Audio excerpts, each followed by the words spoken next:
Good morning friends. आज हमारा video है CAG duties powers in regards of audit.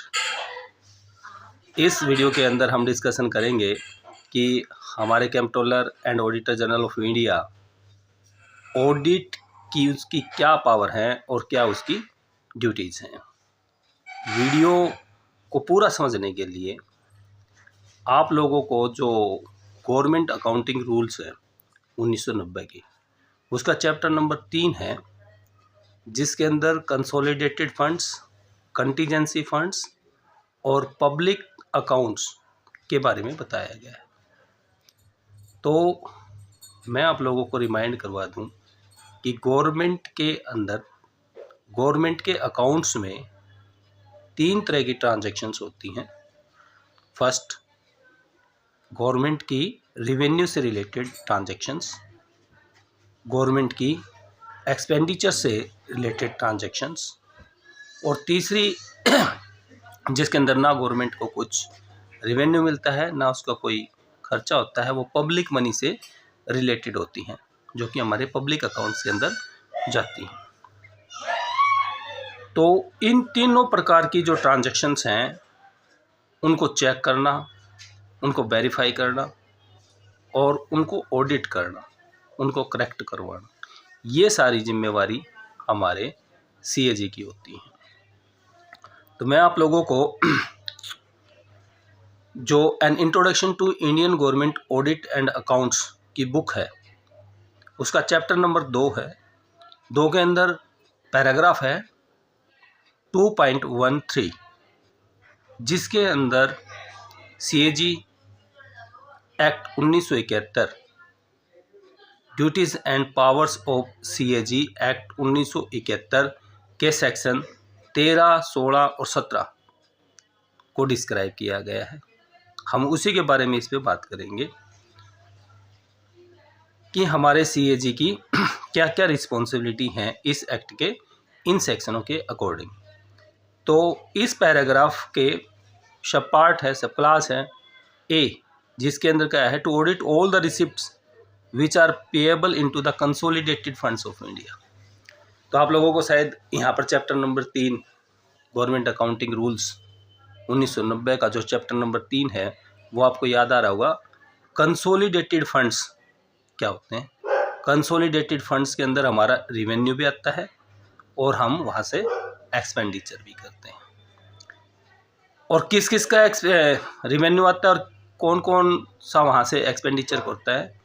Union government का, प्रत्येक स्टेट का, और ऐसी यूटी जिसकी लेजिस्लेचर होती है, यानी असेंबली वाली, जहाँ पर मुख्यमंत्री बनते हैं, जैसे कि दिल्ली है, उन यूटी के अंदर जो रिवेन्यू आता है वो कंसोलिडेटेड फंड्स के अंदर सबमिट होता है।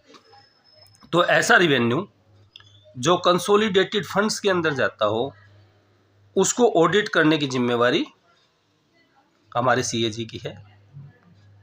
और ये जो रिवेन्यू है यूनियन गवर्नमेंट भी इकट्ठा करती है, प्रत्येक स्टेट इकट्ठा करता है, और हमारा यूटी, वो जब भी रेवेन्यू से रिलेटेड बात आई तो उसके अंदर हमें 3 चीज़ें ध्यान में रखनी होती है कि इस रिवेन्यू को की असेसमेंट, कलेक्शन और प्रॉपर अलोकेशन की, कि किसने तो इसकी असेसमेंट की है, किसने इसको इकट्ठा किया है, और ये फाइनली किसको अलोकेट होगा।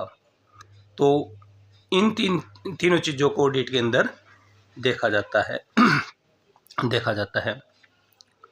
इसका जो इसी पैराग्राफ का सब क्लास है B, to audit all expenditure from the consolidated funds of India and of each state and each union territory having legislature. वही बात यहाँ पर आ गई। कंसोलिडेटेड फंड्स हमेशा याद रखना, यूनियन गवर्नमेंट, प्रत्येक स्टेट और यूटी, उन तीनों से रिलेटेड है। यानी जब भी हमारे कंसोलिडेटेड फंड्स के ऊपर रिवेन्यू आएगा या एक्सपेंडिचर चार्ज होगा, तो उसके अंदर यूनियन गवर्नमेंट का भी हिस्सा हो सकता है, वहाँ पर प्रत्येक स्टेट के ऊपर भी वो उसको स्टेट का भी हिस्सा हो सकता है और वो यूटी का भी हिस्सा हो सकता है। तो जिस तरह से रिवेन्यू को असेसमेंट, कलेक्शन और अलोकेशन, इसकी हमने जांच पड़ताल सीएजी ऑडिट के अंदर करता है, उसी तरह से एक्सपेंडिचर की भी जांच पड़ताल की जाती है। लेकिन इसका तरीका क्या है कि एक्सपेंडिचर के लिए जब पार्लियामेंट बैठता है, जब पार्लियामेंट के अंदर बजट का प्रावधान किया जाता है, यानी एक्सपेंडिचर के लिए वोट किया जाता है, तो हमारा सीएजी यही देखता है कि जिस एक्सपेंस के लिए वोट किया गया था, क्या उस पैसे को उसी एक्सपेंस, उसी पर्पज़ के लिए, उसी फंक्शन, उसी प्रोग्राम के लिए यूज किया गया है जिसके लिए पहले इसको मान्यता दी थी या नहीं। तो ऑडिट करते हुए एक तो ये बात ध्यान रखेंगे। दूसरा, जो मनी एक्सपेंस की गई है वो लीगली अवेलेबल थी या नहीं थी, इस चीज़ की भी जांच पड़ताल करते हैं। तो ये तो होगा एक्सपेंडिचर वाला। रिवेन्यू के अंदर 3 चीज़ें देखते हैं और एक्सपेंडिचर के अंदर ये देखते हैं कि भाई सही अथॉरिटी ने सही हिसाब से एक्सपेंडिचर किया या नहीं किया, और जो प्रावधान जिसके अंदर पार्लियामेंट ने बजट के अंदर जिसका प्रावधान था उसी चीज़ के ऊपर उस बजट को यूज किया गया या नहीं किया गया। और रिवेन्यू के अंदर ये असेसमेंट, कलेक्शन और आपका अलोकेशन, इस चीज़ को देखते हैं। अब तीसरा है ऐसी ट्रांजैक्शन जिससे गवर्नमेंट को ना तो रिवेन्यू मिलता है ना एक्सपेंडिचर होता है, वो केवल पब्लिक का पैसा, जैसे किसी गवर्नमेंट एम्प्लॉय का जीपीएफ हो गया, जीपीएफ है वो पब्लिक मनी है, गवर्नमेंट उसको अपने पास में रखती है, बट उसको ना तो रिवेन्यू मान सकती ना एक्सपेंडिचर मान सकती। तो वो जो पैसा है वो ना तो कंसोलिडेटेड फंड्स का पार्ट है, ना वो कंटीजेंसी फंड का पार्ट है, वो आपका पब्लिक मनी है। तो वो पब्लिक अकाउंट्स के अंदर जाएगा, इसी पैराग्राफ के अंदर सी क्लास दे रखी है जिसके अंदर कंटीजेंसी फंड का जिक्र किया गया है। कंटीजेंसी फंड कंसोलिडेटेड फंड से अलग है। जिसने गार 1990 का चैप्टर नंबर 3 पढ़ा होगा उसको ये पता होगा। कंटीजेंसी फंड के अंदर क्या होता है